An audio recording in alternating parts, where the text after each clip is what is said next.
Imagine it's the middle of the night and you're fast asleep when you're suddenly awakened by a weather siren.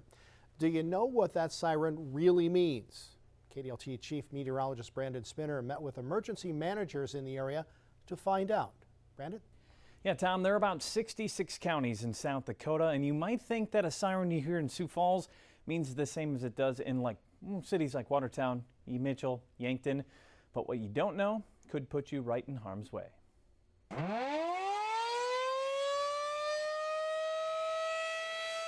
The blare of a weather siren warning you that there's a tornado on the ground and it's time for you to take shelter. But in some South Dakota communities, that may not always be the case. What do you sound your siren for? 75, 80 mile an hour gust front winds. For tornadoes only. This one right over here goes off every hour from 8 until 6. For confirmed tornadoes from law enforcement or the National Weather Service. 2, 3 inch, 4 inch hail. Heavy, dense concentrations of smoke plumes. And the list goes on. After reaching out to emergency managers across the state of South Dakota, I found that there were more than a dozen different protocols on when to activate a siren, ranging from tornadoes to fire or even when it's time to eat dinner. Each color on this map is indicative of a different protocol on when to sound the alarm, and in most places there isn't even a set policy on when to actually test the sirens. By looking at that map, what does that make you feel like? Not good. I'm really surprised at what you found there. With different meanings and protocols from county to county and in some circumstances city to city, how does someone visiting from out of town know what the siren means when it goes off? Theoretically, you don't. And that's why we wanted to come up with some kind of common siren policy. The community and the county that they're coming from may have a different policy. And so the more we can standardize it, the more we avoid the mixed messages. Weather sirens like these are put in place to help warn the public of imminent weather danger, but inconsistencies on when to sound the sirens has some calling for change.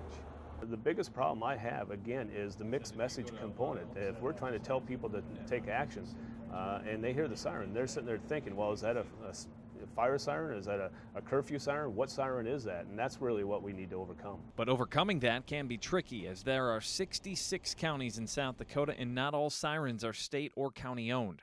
Get each county or each community to adopt that with us would be very difficult.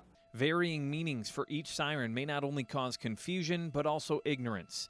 In May of 2011, the deadliest tornado in more than 50 years touched down in Joplin, Missouri, killing 159 people and injuring more than 1,000. Survivors of the storm said people disregarded the sirens because they said they were sounded too frequently in tests or in storms that didn't result in severe weather. I didn't pay attention to the siren because it goes off too much.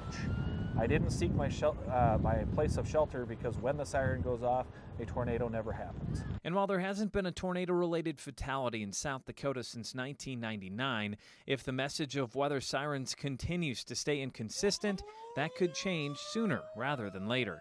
The protocols really do need to be the same for everybody, so we're on the same page.